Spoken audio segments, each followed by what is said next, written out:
Welcome to Best Story Wins. I'm your host, Josh Ritchie, and today I'm joined by Travis Keith, and our guest is Jonah Freedman, who is a director of content strategy at Salesforce. Jonah, thanks for joining us today. How you doing? I'm doing good, guys. Thank you so much for having me. Yeah, of course. So Jonah, you're a director of content strategy at Salesforce. What does that mean? What do you do? And what's interesting about your company? That's a lot to unpack. I mean, should we start by saying I'm a storyteller just to make me different from everybody else? No, let's not do that. There are a lot of content strategists at Salesforce. I'll put it that way. And what's different about me is that I work with the industries team. So primarily, we are storytelling. We're producing content for our industry specific audiences. So that includes financial services, healthcare, telecom, media, public sector, and so on. So we produce assets that speak very authentically to those target audiences. And we have expertise to show that we're not just a software company, even though that's what we are. So that's my role. I lead a team of really amazing content producers, agency people, former journalists, et cetera, who produce these assets, really good content strategists. What is interesting about my company? Well, we are the world's leading CRM company, and we even have blog posts on the website saying, what is CRM? What does Salesforce do? Really great SEO value on those, just FYI. My company is, honestly, it's the category killer and created this thing that is CRM that obviously lots of other big tech companies do. It is the biggest single employer, private employer in San Francisco. So, people joke and say that I play for the home team. I'm happy to do it. It's a great company. The one thing I would say that's consistent about people at Salesforce is that even if we are all not necessarily passionate about, B2B software, we're definitely all in on the brand and the culture. It's a great place to work. I've been here now for, it'll be 3 years, I think, next week. Wow, that's super cool.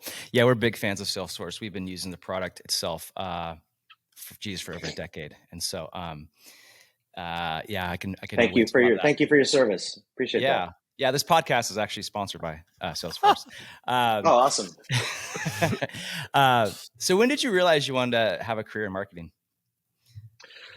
Wow. I don't know if I ever realized I wanted to have a career in marketing. I came up as a journalist, like in the old school way. Like my dream when I was growing up, well, I had two of them. One, I wanted to work for Rolling Stone, right? That was one. The other one was I wanted to work for Sports Illustrated. Those were my two dreams. And I got to do both of them. I got to be an intern at Rolling Stone when I was first out of college, which was a very sobering experience. Like the cool factor that you think is there, it's very much a corporate factor that you don't expect. But I worked for Sports Illustrated for 5 years. I had a long career as a journalist doing everything from sports to finance to pop culture. And, I used to work for magazines, those things that you used to see on things called newsstands and in supermarkets. That was my dream. And I don't know, that sort of started to go away as the economy changed, as digital advertising changed, as that whole industry kind of imploded. And I got a very sort of soft landing into content marketing. I got hired away from Sports Illustrated by Major League Soccer, who were starting up a content experience at the time. And, we all thought that we were creating another website of really hard hitting soccer journalism. And like in reality, it was a content marketing arm. And that was a really nice soft landing. Honestly, there were some hard conversations.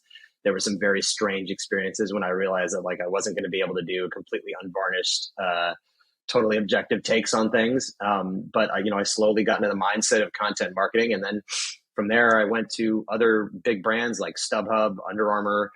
Now at Salesforce, I did some agency stuff for a while. So I think like I sort of evolved into realizing that content marketing was where I was going to end up. The hours aren't nearly as punishing as being a journalist, which is great. My family appreciates that.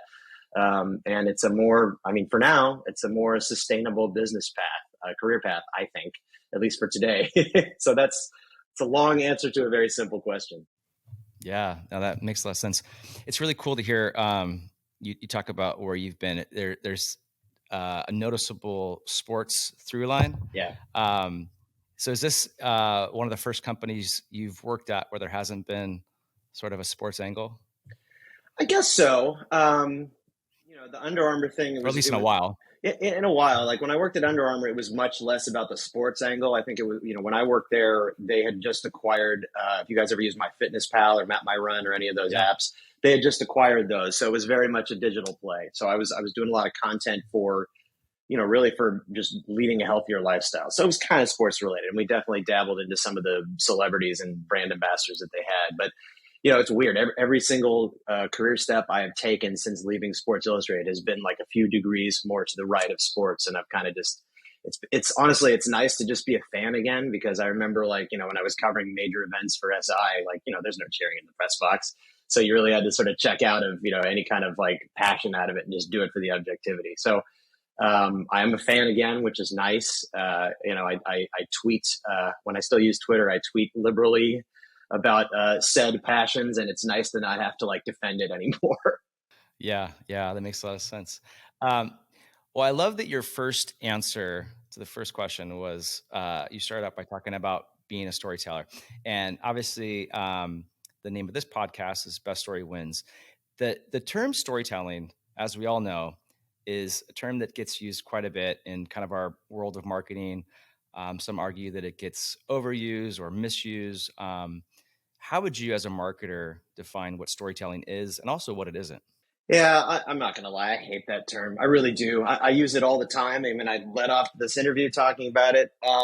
I think it's one of those things where it's an everything to everyone term, right? You can use it everywhere, which means that it's almost a nothing to nobody term. So it's hard. Do you guys listen to Smart List? The podcast with Jason Bateman, Will Arnett, and Sean Hayes.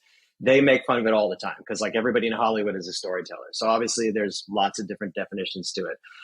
But I don't know. For me, it's helpful for me to explain how I approach content marketing because, I always come at it from like, look, I started as a journalist. That's my caveat, not to look cooler in the room, although sometimes that works. But it's more, I come at it from I make this point all the time to people in content marketing. I think that when you are a journalist, you are taught to look at the world as glass half empty, right? It is your job to seek out the truth, to cut through the BS, to find the ultimate truth, right? When you're a content marketer or really any kind of marketer, you look at the world as glass half full, right? Like you spit shine, everything and make it glow as much as you can.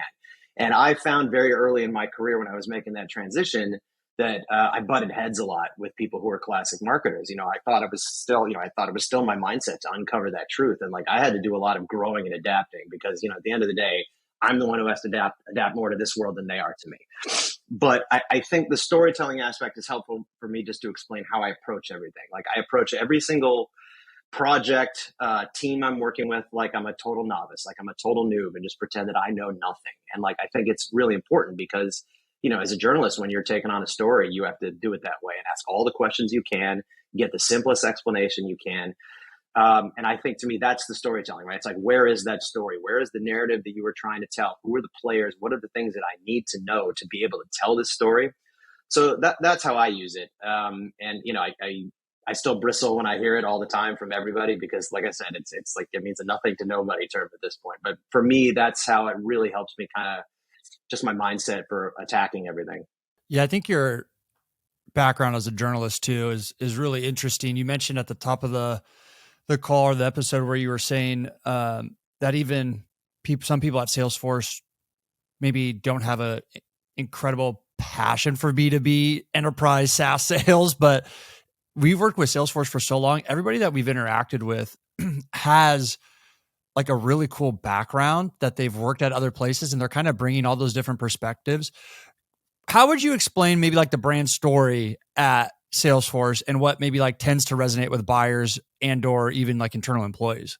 Yeah, I think you sort of hit on it. It's kind of this like, yes, maybe not everybody is all in on B2B SaaS software, but like everybody is really in on customer relationships, which is just coincidence that we have customer relationship management software. But like, the Kool-Aid is so strong within our walls to the point where like the customers have kind of become almost ambassadors of the brand, right? Like you see everybody wearing those Trailblazer hoodies. And like, if you go to Dreamforce, it's literally, 100, 200,000 people all drinking the same Kool-Aid, talking about how happy they are and how proud they are to be part of this community. So I think that's kind of the differentiator, right?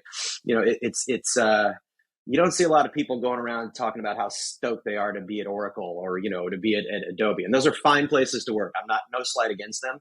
But it's this brand identity that I think is so super strong at Salesforce. And then, like it's enabling this whole community of people because, if you've implemented Salesforce wherever you work, somebody is the admin, right? Somebody is working with it all the time. And like, you're doing the same workflow, you're getting the same insights as everybody else. So like, when you get together in a community like this, you're all telling the same war stories, and you're all talking about like, this is how this software helped me solve X problem. And I think it's so super powerful. So I know we're talking about Kool-Aid a lot. It feels like I'm drinking it too, but like, honestly, that is the main thing that I see that is super different about this brand from all the others.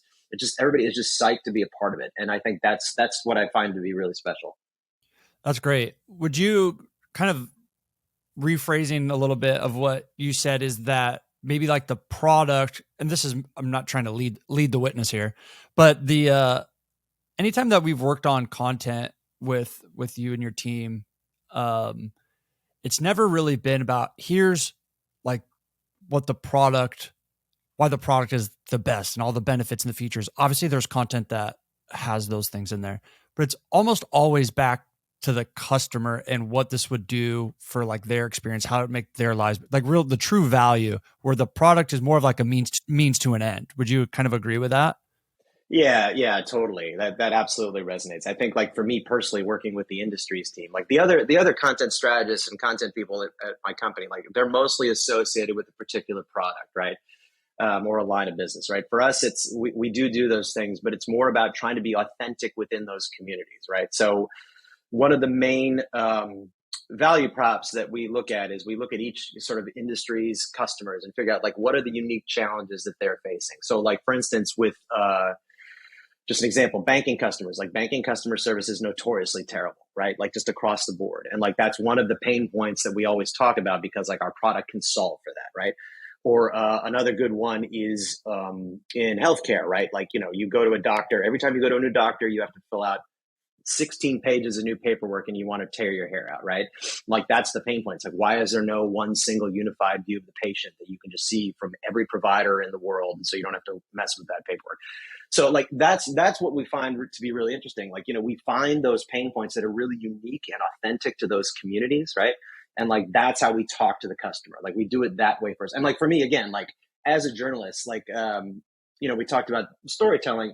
One of the things that doesn't get mentioned when we talk about storytelling is kind of like that how-to content. And yes, there's a story there, right? But it's not like a narrative where you've got a customer talking about how the product changed their life, right? I find how-to content to be really, really fascinating. And I think like, it's super unique for us, because we do have this platform that can solve these problems. But we can tell these stories about like, we can solve your pain points, and here's some great ways to do it. So I think like, that's one of the ways where I see tons of opportunity in doing what I do every day.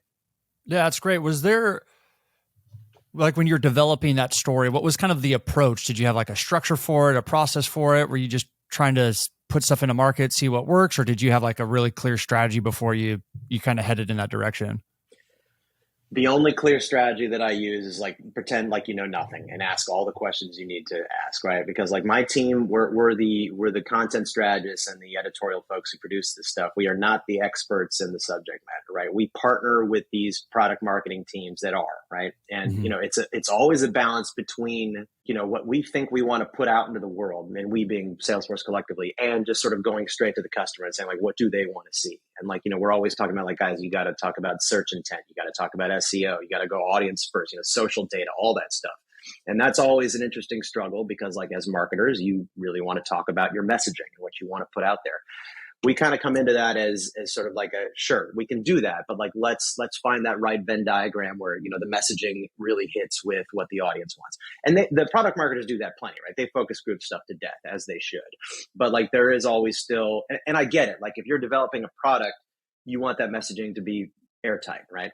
But it's also like, how is that going to resonate? Because people know when they're being sold to. They absolutely do. And they're fine with it, right? But like, they know when something feels inauthentic, like it is actually Kool-Aid. So, for us, it's like, it's not really a story writing process, but like, we really sit down with our stakeholders and say like, all right, let's talk about the messaging. How would you like to see this go to market? And, we sort of interview them and talk through it with them. And then we come in with that layer of like, here's what the SEO is telling us, right? Here's what the search intent data is telling us. Here's what the social data is telling us. And we try to, which, it's not always successful. It's always an adventure, but like, we try to find that perfect middle ground where we've got some content that is saying something that is unique, that is different, that doesn't feel forced, that is informed by data, right? That's informed by audience data as opposed to messaging. Yeah. So you talked a good amount already now about just how much belief there is in the brand there at Salesforce. You talk about it as people drinking the Kool-Aid, and another term we could use is like brand affinity, or we could say people are all in, right? And I think what's cool about that as a business owner is when I hear that, I go, oh, that means like the team's like super engaged and like they don't need to be like motivated and inspired like on a daily basis and reminded of the job at hand and to be like excited to do the work. But I'm curious to hear from you, like beyond just that love for the brand. You guys are creatives, you guys are doing work. There can be burnout, right? So how do you all get inspired and stay inspired? Are there certain brands you look to? Are there certain media sources that you look to and draw inspiration from? Yeah, there are. I mean, honestly, like we're such a big place that often you can pay attention to what other teams are doing, and it's a totally different experience, right? And like we get a lot of inspiration from our peers, and like we're fairly transparent. I mean, like I think in a big company, there's always going to be a siloization effect, so we got to cut through that. But I really do pay attention to what my peers are doing, what different teams and stakeholders they're working with, and different approaches, right? That's always helpful. Where else do I go? I mean, I used to be a big Twitter guy, right? That was my go-to. And, as things evolved there, I've found it to be less helpful. Like I can't make sense of it anymore. I think the tone has totally changed. I used to find a lot of inspiration there because a lot of content marketing it's still going on there, but it's harder to parse for me. To be honest with you, I've really gravitated towards LinkedIn over the past couple of years as I've really kind of just grown as a B2B marketer. And that one's really great for the obvious reasons. And it's all about work conversations. But like, yeah, there's best practice sharing, which I really like. People can kind of microblog on their LinkedIn posts, which I find really helpful and compelling. But it's not just the examples of the content marketing. It's the approach, right? People talk about like how they're using data to inform their decisions. They talk about their workplace, the future of work, and how it's evolving, and just best practices on how to be a good leader, stuff like that. I love that stuff. I also really like the Content Marketing Institute is great. They do newsletters, they do their annual awards, and I don't always have the mental bandwidth to put my head up and look around and see like what's great out there and what's resonating. Even scrolling through my social feed, sometimes I miss it. But like I check up on that stuff, and I see really good stuff out there by our peers, by brands that that I would never expect, like consumer packaged goods are always doing really hilarious, crazy stuff that I find inspiration from. I mean, like Oreo and stuff, things like all the way down to that. So, I try to, I should be checking up on our competitors for sure, right? I should be seeing like what they're doing and seeing how it resonates. But I kind of see the whole content world as being the entire spectrum of everything. So like, I think there's value in seeing what a Kraft is doing, what a Nabisco is doing. Like, I think that's terrific because I don't know, guys, my take is content marketing is too new for anybody to tell you how it should be done right. And I think it has shifted way too often for anybody to have a playbook that doesn't evolve, right? So like, something that works really well one year absolutely will not work the next year, whether it's because of like, the social algorithms have changed, budgets have changed, whatever. So, I mean, like I am always looking for something that inspires me, and I don't care where it comes from. I don't care what brand it is. I think to do this right, you have to be able to look at yourself with a sense of humor and say like, I don't think I'm doing this right. I'm just taking my best shot. Right. and trying to find inspiration from anywhere you can. Yeah. That makes a lot of sense. Well, as someone who's a more senior marketer and who's focused on the strategy, obviously you're collaborating with lots of different folks and teams and so forth, but are there certain things that you're just like, I have to be really hands-on with, or I just really enjoy getting my hands dirty with? And if so, what are they? I think it's the story mining. Honestly, it's just the having that conversation and figuring out what the plan of attack is going to be. I like getting hands-on because it's fun, right? Like that speaks to my passion as a journalist originally.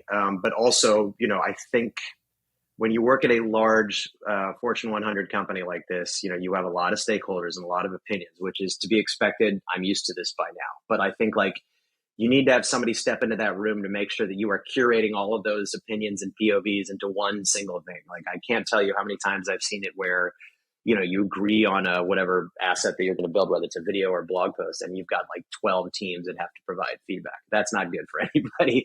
So, I mean, like, whether it's out of necessity or out of passion, like, I really enjoy that process of getting in there and just saying, like, I don't think this is going to work because of reasons X, Y, and Z. Or, the other way around, you might get a nice different opinion, different POV from somebody you don't expect. Say, that's interesting. Let's explore that. So I am pretty hands off with my team, honestly, because I hire people who I think can do the job and they're good at this. But yeah, and I trust them all. But I like to get my hands dirty with that aspect of it to make sure we're doing the right thing. And just to try to listen to all the opinions and trying to, provide that filter of like, are we telling the right story? Is this something that we think is going to resonate? Mm-hmm. Yeah. Yeah, that makes a lot of sense. Word. So to pivot here just a little bit, the economy is obviously in flux, which means a lot of different things for a lot of different people. But what does that mean for us, like brand people, us content marketers, or us storytellers? Like what does that mean for us, Jonah, right now, today? I mean, I think I kind of hit on it earlier. It's like never celebrate your wins for too long, right? Because things are changing too fast. I mean, that's it. You can't sit there celebrating. You can. I mean, like, there's awards to be given out, and you should definitely take that victory lap when you do something that resonates, that the whole company gets behind. But things change so fast. You have to just constantly keep evolving. Economically, I mean, I'll be honest with you guys. I've been in this game long enough that I have been downsized like 3 or 4 times, and I've also learned that, number one, don't take that personally. When you're a younger person just starting out your career, I mean, that is devastating, right? That is one of the biggest deals with the devil you make when you go into content marketing, especially marketing, sure, but content marketing for sure. Because, when leadership changes in that marketing suite, somebody comes in with a very strong point of view on how they want to market to their target audience. And like, quite often, content is the first thing to go out the door, or they reset it and bring in new people. So that one's hard. And I have learned that, I mentioned it earlier, I don't believe there's any one good way to do this right. Like, you just have to be willing to take those risks. And, when the budgets dry up, we had a very much a less is more mentality over the past year and a half or so, probably more. Sometimes you do have to scale back and go with the basics, go with what works. Maybe you're just doing social marketing for a little while. We at Salesforce we kind of wrote the book on event marketing, where that's our bread and butter. And sometimes you got to go back to that just to get through this. So I don't know. My take on that is like, this too shall pass, right? Like, the economy always goes up eventually. The opportunities are always there. You just got to be ready, and you just got to be flexible. Yeah, you said something interesting, because we run into this a lot, obviously, as an agency, where a new CMO comes in, right, and they have a new strategy, or they have a new new direction, and that's totally fine. But with content getting cut, what's always interesting is that the new direction always requires some sort of content to get put into market. Do you feel that, or this is not a loaded question, but do you feel that content marketing is still, in the grand scheme of things, still kind of like relatively either new, where maybe these CMOs who have been in the game for a long time still really haven't seen the efficacy of it, or they have trouble justifying it? Why do you think that content marketing is like the first thing that gets cut in a situation like that? Yeah, it's a really good question. I think for the most part is that it still feels like a long-term play. It's an investment in your brand. It's an investment in your awareness. And like, I think when things get tough, when the what hits the fan, like, you don't have time for that, right? And I totally understand that, right? And that's why sometimes you have to go back to basics. I'm really thankful for Salesforce, to be quite honest with you, just because they really do see the long play here, and for them, it's mostly about brand awareness, right? For me personally, it's these industry audiences. It's basically, it's not buying. That's the wrong term, but it's getting yourself like a seat at the table because of your authenticity. You know the audience, you can speak in their language. And I really appreciate that, because like, I know it's not gonna produce results immediately. I think part of the problem with content marketing is that, if the biggest value of it is growing your audience and strengthening your brand, those are sort of quantifiable, but they're a little bit sticky KPIs, right? It's harder to find those things, like your Q rating or, right. And whereas like There is also the kind of content marketing that is very transactional, that goes straight to pipe gen, straight to lead gen, and eventually, shows conversion. And I've done that too. That's a lot harder because like it's a lot more rigid, right? Like I think you can't have as much fun doing that. But I've done it because like sometimes that's what produces the most immediate results. But it also takes budget, right? Like a lot of that involves pay to play and paid media and paid spend. And that part, I think, is kind of at odds with growing your audience organically. If you are buying your way into growing your audience, then you're clearly doing it for a transactional reason. And that's okay. That's okay, right? But like those are two sides of the same coin. And like I think that's where a lot of the struggle happens with these new leaders. Some folks, obviously, we kind of touched on this a little bit. Some folks cut costs during a recession, and others say, hey, now's the time to double down if you can. How do you have a idea of one way or the other? What's your take on, cutting, doubling down, or is that kind of a case-by-case basis? Like, how do you think about that stuff as we are kind of in the middle of the recession? Yeah, I think that's case by case. You just have to go with the economy and just know what you're getting yourself into. Like, ironically, I think the boom times for content marketing, or at least recently, were at the beginning of the pandemic, right? When people were not going to the office and they realized they had to reach their audience in a different way. So, I mean, like that's when the budgets really came open for content marketing. Remote employees were hired. Which is crazy, right? Like the world was ending, and yet here these budgets were expanding, and there was more opportunity. So I think you just follow the economy, right? That's just really the way you got to go. And again, like I've been doing this long enough that I'm used to this. I don't take it personally. I mean, like my job could be gone tomorrow, and I would be sad for sure. But like I know there'd be another opportunity. Will I find another Salesforce? Nah, probably not. So I'm very happy doing what I'm doing, and I'm thankful that I'm here. Well, switching gears a little bit to talk about AI, we have to, in 2023, ask you a few questions about AI. We'd be remiss if we didn't. So obviously, Salesforce has been around for a long time. It's one of the most innovative companies around. How are you all leveraging AI in your product, but also in your content marketing? Love to hear a little bit about this. Yeah, I don't think we're quite there with the content marketing yet, which I think is a good thing. I remember... I don't know, probably about 10 years ago, somebody showed me an AI product where it started to write like game recaps from sporting events. And like they were wonky, they were a little, they were a little cold, and they didn't quite have the nuance. But I mean, I could see the writing on the wall. I'm like, this is coming for all of us.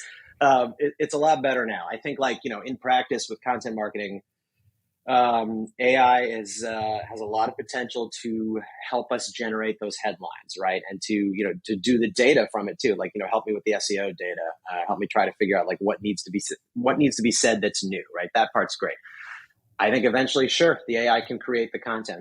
We've all seen that crazy pizza ad that the AI generated, right? With like all the like the creepy like that was hilarious, and like that's only going to get better, right? I can definitely see that happening. So we're still thinking about it. Like, I don't think we've come up with any like, hard, solid solutions yet. We're getting pitched all the time by agencies that are asking us like, would you like to have more AI in your content marketing? And we're all like, I don't know, do we? It kind of seems like kind of a slippery slope. But we're listening. There's a lot of potential there. Product wise, it's the other way. We're all in. I mean, we are all in on AI right now. Like the new kind of slogan for Salesforce is AI plus data plus CRM equals customer magic, right? I think Salesforce has very much cornered the market on the CRM, obviously, but also the data to power that CRM, right? We're the masters on, masters in the data and the platform to interpret that data into the single view, obviously, that you can use to make business decisions, right? The up story now is how can AI help make those educated business decisions, right? So, they're developing all these use cases right now. There's a few customer stories that we've developed that make use of this. So like, we're all in on it. There's some very simple applications, I think, that we've started with that are pretty easy. Like, simple as an automated but personalized email to your customers, right? Like we've all gotten post-purchase emails, and they're pretty faceless. Like they're personalized because they know what we bought, but like they don't necessarily seem, you can ignore them very easily. What I think about is like, imagine if I could get one written just for me. Like for instance, if I go, let me think, if I go buy a baseball glove for my kid for Little League from Dick's Sporting Goods, right? And a couple weeks after the purchase, they emailed me asking me how I like the glove. They look back at my purchase history and maybe they say like, hey, the last time you bought baseball supplies for your kid was a couple of years ago. Maybe you need some bigger pants for the kids now, right? Maybe you need some more informed, some better products for your kids. Or, even crazier. And like, I know TK, we're going to get into this at some point, but like, they'll know that I am a Dodger fan living in the Bay Area. And they've got some deal with Major League Baseball. And they say like, listen, the Dodgers are coming to town. Would you and your kids like to go? Here's some discounted tickets. That is like a killer personalized email. And I think like that's kind of the roadmap for how AI can do something like that, right? But I think the deeper applications are, automated, like a refill order on our commerce platform. So like, a manufacturer is running low. I mean, I'm coming up with the craziest example here, running low on tractor orders for a site that they need to do some work on. So they will automatically call in extra supplies from another dealer somewhere in another state or another county. Or, even simpler, they can help you complete an entire customer service call without a person ever getting involved. And like, you never know it's a chatbot. We all know when the chatbots are talking to us, right? And we're pretty much okay with us now.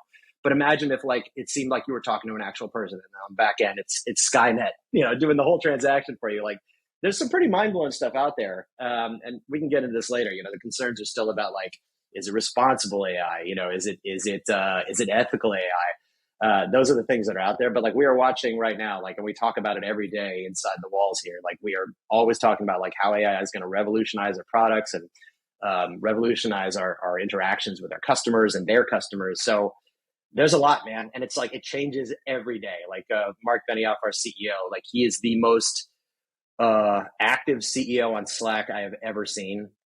And he is just blasting use cases every day, even over the weekend, talking about like this new company has got this great new application for the AI. So, I mean, like it and like we react to it on a daily basis. Like, we better get something going to talk about this opportunity. Yeah. It's so cool to hear that you guys already have established a slogan that represents your perspective on what AI means for your product in the space. That was actually going to be my follow-up question, is what's the actual perspective? So you've answered that for us already, but I'm curious now, after I've heard you talk a little bit about this, as a content strategist, I imagine you all have had to react and respond to the solidification of that perspective. And could you share a little bit about how that's changed, how you all are working, or your workflows, or the strategy itself? Totally. The AI thing in particular, one of our big buyer personas is the IT buyer. Obviously, like they're the ones who are administering the program, the Salesforce instance and getting it integrated, right? We did some survey in the last couple of months that found that something like 2/3 of all IT buyers are already looking for generative AI for their business. We're like, all right, that's where we got to get in on the ground floor. So that's helpful because, we know that if we are talking to specifically an IT audience, and we talk to a lot of audiences, right? There's the sales buyer, there's the service buyer, the manufacturing buyer. The IT buyer is the one where like, we really have to come forward with a really strong POV on how AI can help their business because they're already asking the questions. So we got to figure out how to answer it. So that's part of it. Some of Salesforce's acquisitions over the past few years, like Tableau and MuleSoft. MuleSoft does like APIs, right? That's their thing. Tableau does data visualization. So like, you're literally looking at two sides of the same journey, right? It's like the data integration, what the data looks like. So that's kind of new for us because, they're acquisitions that weren't part of the core portfolio of Salesforce. So like, we're learning about these new audiences and new expertise in-house. And like, I'm really excited about that, particularly the IT stuff, because if it's the IT buyer that's really curious about AI and how it's going to help their business, we've got a ton of other experts in-house that we can talk to and learn about this and figure out like where those proof points are and where the stories, the opportunity for storytelling, right? So like, we're really tapping into a whole new host of experts who are really being leveraged for expertise on AI, which is that's the thing right now. So like, it's cool. Like, it really feels like it really does speak back to my journalism thing, because it's like, hey, there's new experts I can learn things from. Yeah. And how quickly were you able to kind of pivot or evolve that perspective? Well, probably not as quick as we'd all prefer. But I mean, like I said, like Mark Benioff, like he decides, he's like, today we're talking about this and this is going to be our focus for the next, for the foreseeable future. So everybody's all in. You've got the product marketers who are working on new messaging and trying to stress test it with focus groups, right? They've got to create these first call decks that are, the tip of the spear for how they're going to talk about the products. And we basically, for our side, we're not involved in that, but we are involved in all right, how are we going to respond to all of these new directives and how are we going to create things? So we do a lot of workshopping, honestly, like a ton of workshopping and whiteboarding to figure this out and just trying to test it out. And, I think for us, again, like I said, what we really like to start with are the pain points of our customers. Like, what are we trying to solve for? And then those guide you towards the creative, the ideation, right? That's the fun part. Once you've got those pain points on a whiteboard, you can start to actually think about how it takes shape in the form of content. So with more content creation becoming automated, you've already kind of touched on this. What's going to happen to us humans, us copywriters, us journalists, us designers? Do you want to, any Nostradamus fortune telling you want to lay on us? It's, I'm just glad I haven't been wasting my time watching all these sci-fi movies in the past 20 years, because it's very clear what's going to happen to us. We're all going to be harvested for power, like in the Matrix, right? I don't know. I get asked this all the time. My mom, who's pushing 80, asks me, she's like, AI is coming for your job. I'm like, who are you? It's hilarious. I'm like, let's double click into that. What does that mean? She's like, I don't know. I just read it somewhere. I'm like, oh God.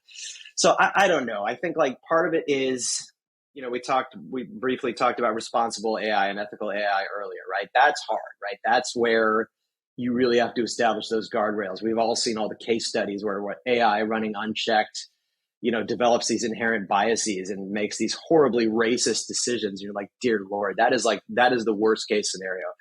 So I think the humans have to be there to quality control the modeling, right? Like the generative AI, the modeling of it, right? That's not me as a content marketer. I think where it's going to start is how can we use this capability to improve what we do, right? Will it eventually write the content, produce the content? Yeah, probably. But I think for now, it's how do we leverage it in ways that make sense? Because it's not making a video for me yet. It's not writing a blog post for me yet. Although I should probably try that after this interview. I think for us, it's setting it up in a way that it's complementing what we're doing. So like I mentioned earlier, it can absolutely generate a data-driven headline for me, in 30 seconds or less, right? Which is amazing. It's here's what I'm trying to solve. We're trying to do something for a single view of the patient in healthcare, but we want to make sure we get all the relevant SEO terms in there. And it comes back with a suggestion. That's amazing. That's the work that none of us want to do. Or even better, if we've got a huge content audit that we need to do of all the content we've got in our backlog in our system, trying to figure out how much of our stuff here can we not rewrite, but remessage to help us with the new AI messaging. And it can go through and look at all the meta tagging, right? And trying to figure out what content is still relevant, what's performing well. I mean, a lot of that data driven, kind of just really just the busy work that we don't have time to do. That's a terrific capability for it. But I mean, this is me being optimistic, right? I mean, we all know it is coming for our job. So yeah, can it do a podcast though? Can it produce a podcast? Well, probably. I'm a robot right now. This is how good it is. I'm literally a robot right now. I saw a really funny meme though this weekend that said, to replace copywriters and graphic designers with AI, clients will need to accurately describe what they want. We're safe. You know what I mean? You have to be able to actually tell me what you want, which was why we're in business. Very seldomly do people know what they actually want to do. ChatGPT, help me develop the perfect intake process. That's actually a really good idea. Yeah. That's actually a really good idea. Yeah. So to your question about podcasts, when you have a chance, you have to Google Arnold Schwarzenegger's Pump Club podcast. Here we go.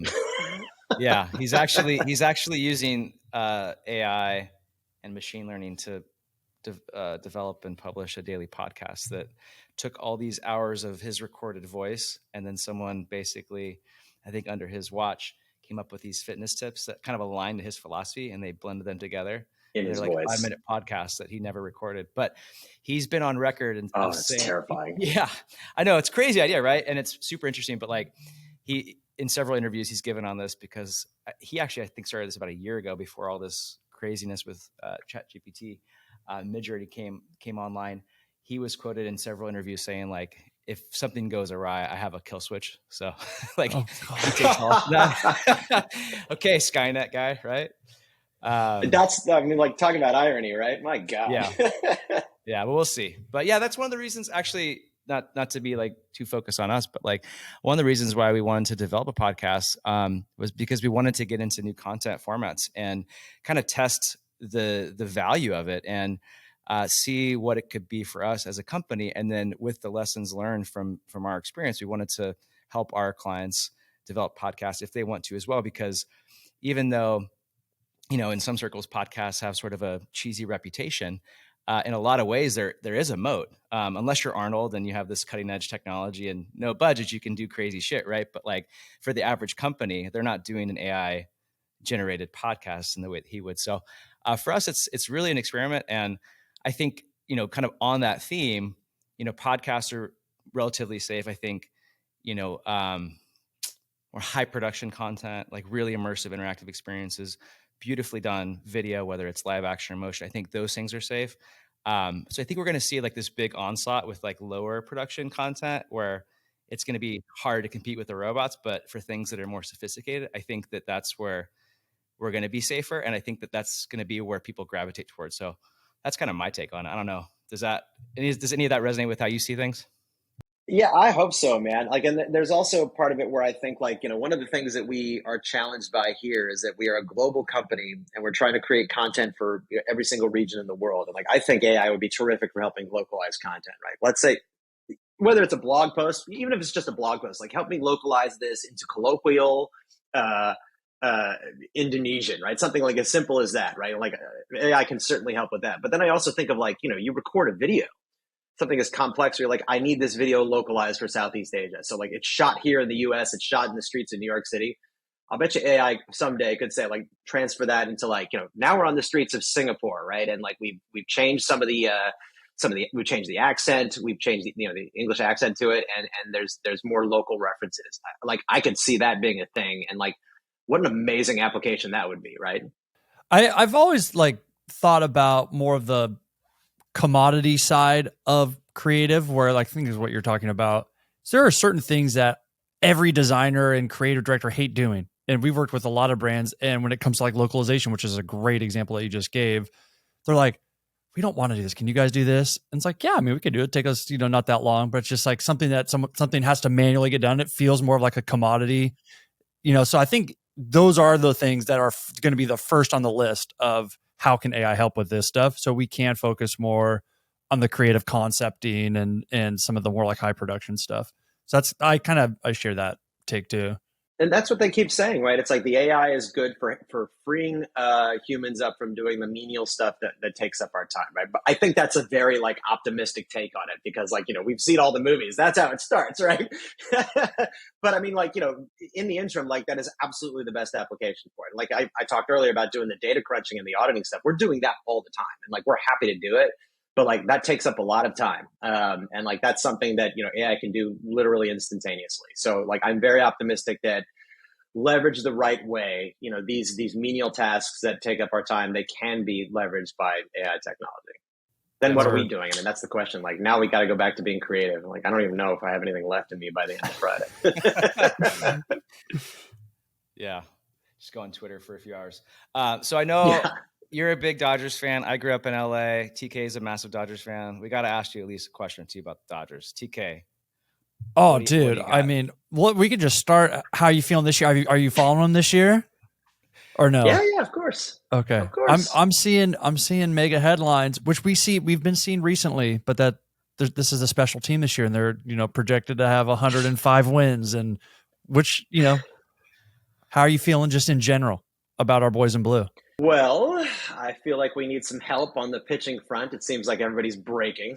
but I feel like that happens every year, right? I think they're going to be fine. Like these kids are coming along, which is what they've been talking about. A few of them look really special, like Vargas and Outman.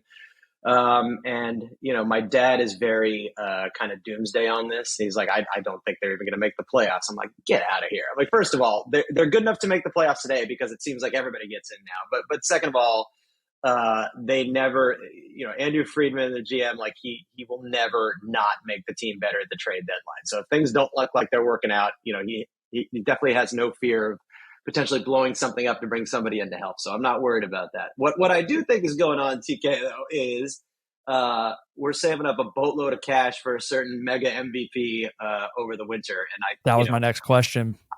Who is it? Who are you putting it on? Come on, what are the takes? I think, well, if you believe what you read, like Ohtani doesn't want to leave Southern California, and right? He'd like to stick around. I'm like, I'm in. Let's do this. I'm in. Generational talent. I'm in. Oh, absolutely. I caught wind just scrolling through Instagram the other day that the Giants are making a play for Shohei as well. I would expect that. Yeah. I would expect that. Yeah. How would you guys hold up if that happens? Well, I mean, they could use some excitement, that's for sure. Yeah. Jonah being a rough, I could see it. Yeah, Jonah, you being a rougher spot than me because you got to live there, so you got to deal with. I will never forget this. I think you were at StubHub at the time, and the Giants.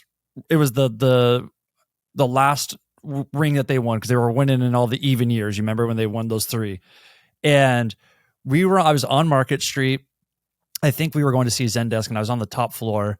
And the parade, the World Series parade, had happened the day before we got into town. So I'm standing in the Zendesk office looking outside Market Street, and there's just black and orange confetti littered over the street. And I'm like, that must feel nice. That must just feel, I was just so sad, dude. It was awful.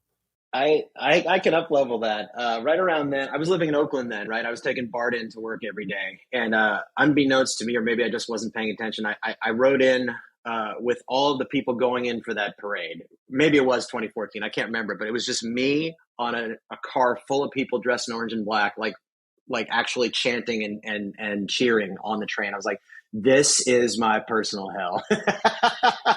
This is literally my own personalized CRM version of hell. I will never forget though. Me, you, and Asher, we went to a Giants. Didn't we go? We went to a Giants Dodger game up in when it was AT&T at the time. But dude, that was a blast. That was fun.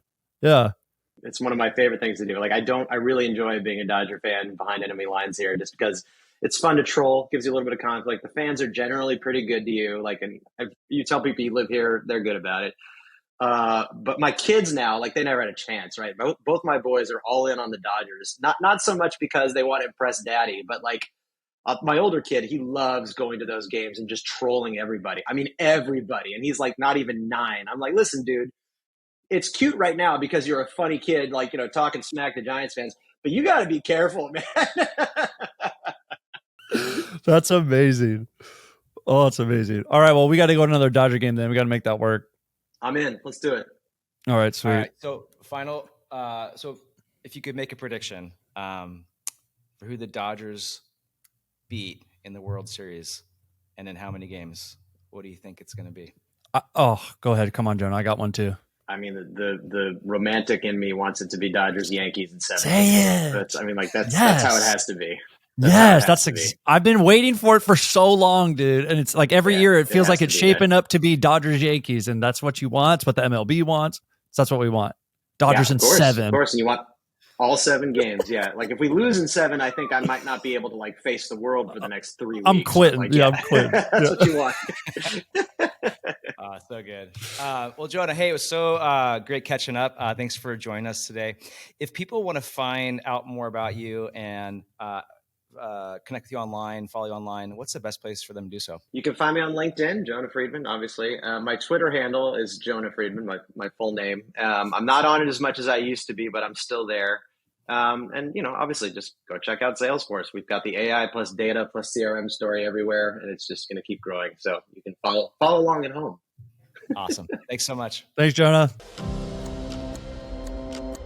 Column 5's Best Story Wins is for marketing and branding professionals looking to unlock their growth potential. Each episode features a conversation with industry leaders about how they win the hearts and minds of their customers and build world-class brands.